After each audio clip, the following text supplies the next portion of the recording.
Bonjour tout le monde. La semaine passée, je vous ai parlé de Thanatos, le dieu de la mort non violente. Et aujourd'hui, nous allons voir ensemble son frère jumeau, Hypnos, le dieu du sommeil. Hypnos était le dieu ou l'esprit qui personnifiait le sommeil et pour cette raison, il avait un rôle très important dans la vie des êtres humains et des dieux. En tant que dieu du sommeil, on disait qu'il possédait la moitié de la vie des humains puisque nous passons une grande partie de cette vie dans un sommeil profond. C'était une divinité très appréciée dans la Grèce antique parce qu'en endormant une personne, il pouvait lui permettre d'oublier pendant un certain temps tous les soucis mondains de la vie et ainsi lui permettre de faire de beaux rêves. C'est pourquoi il était aussi souvent associé aux oneiroi, des divinités qui personnifiaient les rêves.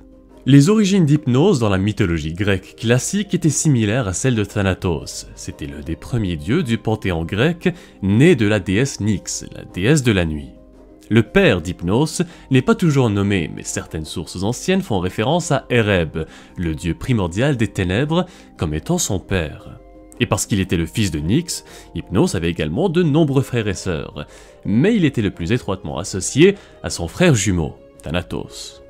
Il est mentionné dans certaines sources, comme par exemple dans la Théogonie d'Hésiode ou bien encore la Métamorphose d'Ovide, que le dieu du sommeil habitait dans une caverne d'où provenait le fleuve Léthé, l'un des 5 fleuves à l'intérieur du royaume d'Hadès, le monde souterrain de la mythologie grecque que les rayons du soleil n'atteignaient jamais. Juste devant l'entrée de la caverne, il y avait des pavots qui poussaient en abondance. C'est pourquoi cette plante était très souvent considérée comme un attribut représentant Hypnos. Plus tard, les écrivains romains, en particulier Ovide, nommeront les oneiroi comme étant les fils d'Hypnos, qu'il a eu soit avec Nyx ou avec Pasithée. Pasithée était l'une des charites qui, elles, étaient des divinités associées à la vie. L'enfant le plus célèbre d'Hypnos était probablement Morphée, le dieu des rêves et des songes, qui était le plus habile de ses frères à pouvoir prendre une apparence humaine. Hypnos était très souvent représenté sur des vases et dans l'art en général sous sa forme humaine en tant que jeune homme aux longs cheveux bouclés et à l'expression calme et sereine. Sa caractéristique la plus commune, et ce qui le définit en tant que dieu du sommeil, était la paire d'ailes qui jaillissait de ses tempes, qu'il utilisait pour endormir les humains et les dieux. Bien qu'il soit un dieu moins connu dans la mythologie classique comparé à d'autres, il avait une très bonne réputation parmi les anciens Grecs. Comme je l'ai mentionné plus tôt, les Grecs croyaient qu'ils devaient la moitié de leur vie à la divinité en raison de leur besoin vital de sommeil. C'est lui qui arrivait pour les plonger dans un sommeil profond et réparateur. Il est mentionné à plusieurs reprises dans certains mythes très connus, comme par exemple l'histoire entre Séléné et Endymion. Selon les versions, Endymion était soit un simple berger ou bien un roi d'Élide, qui était une région à l'ouest de la Grèce. Dans l'histoire, Séléné, la déesse de la lune, était tombée follement amoureuse d'Endymion, qui apparemment rivalisait même avec Narcisse en termes de beauté. La déesse lui rendait visite à chaque nuit, mais puisque Séléné était une déesse, et donc immortelle, tandis que lui était humain, elle savait très bien que cet amour était impossible. Alors, un jour, elle était allée voir Zeus et lui avait demandé de donner à Endymion la jeunesse éternelle, pour qu'ils puissent être ensemble pour toujours.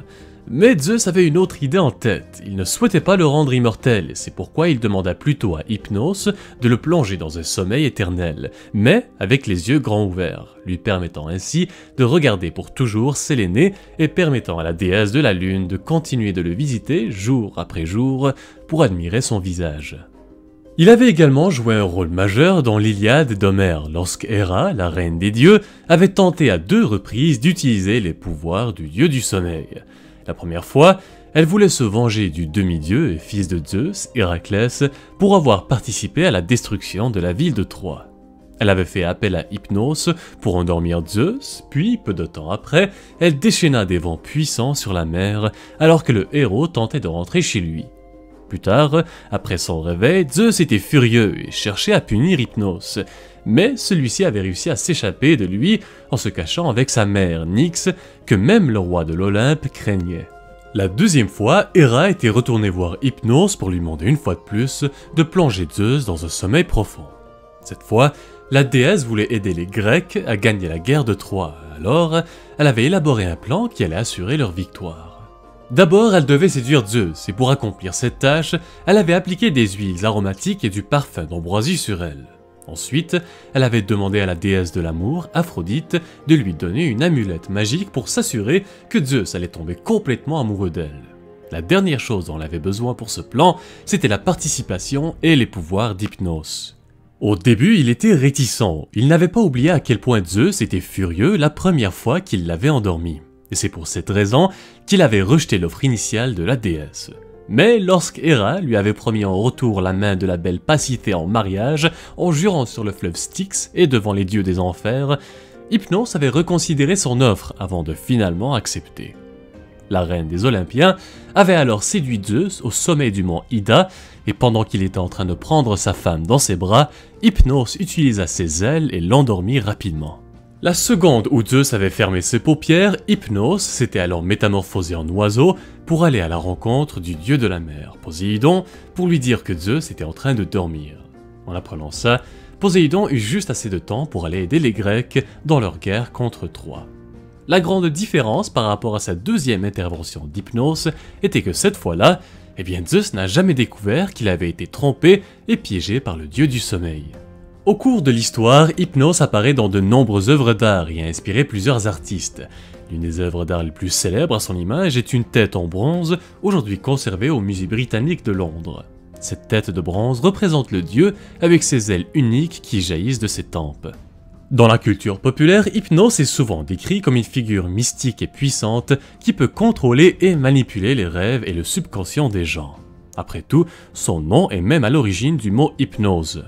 On le retrouve par exemple dans la nouvelle de H.P. Lovecraft, Hypnos, qui est une histoire qui parle d'un personnage qui a peur du sommeil, et il apparaît également dans le jeu vidéo Hades. Et tout comme Thanatos, Hypnos est aussi présent dans l'univers Senseiya, où il est décrit comme la personnification calme et sereine du sommeil. Alors voilà, c'est tout pour aujourd'hui. Merci d'avoir pris le temps de regarder cette vidéo jusqu'au bout, et j'espère que vous avez appris une chose ou deux à propos d'Hypnos. Si vous avez apprécié la vidéo et que vous souhaiteriez voir plus de contenu similaire, n'hésitez pas à laisser un commentaire et à vous abonner à la chaîne si ce n'est pas déjà fait. Merci encore tout le monde et à très bientôt.